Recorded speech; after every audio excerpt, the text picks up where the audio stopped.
乡亲啊，继续来看这个桃园的大园啊，有一张回收场，内底粪扫桶不明的原因导火烧起来，结果停伫个边啊，84台的机车总烧掉。啊边啊社区大楼一度传出着有5个人掉伫个楼尾顶，家在尾啊拢平安。 火烧了有够严，有大量的白烟甲乌烟，附近的人看到拢着惊。太扯了！风太大了，风太大了。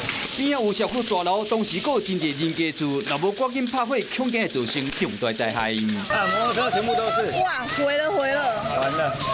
车主是有够着急，因为爱车已经导火啊，相队员赶到现场，半点钟内就将火控制掉了。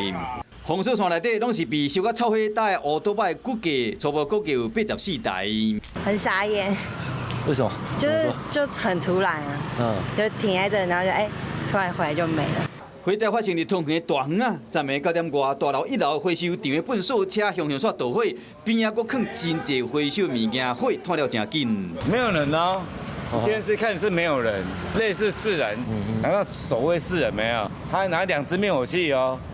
喷都没有用。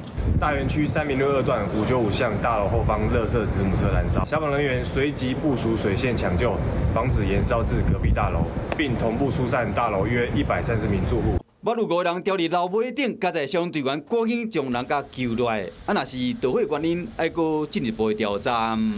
Hello， 我是林仙怡。想要抢先掌握最及时的新闻资讯吗？赶快订阅、按赞、开启小铃铛，锁定华视新闻 YouTube 频道。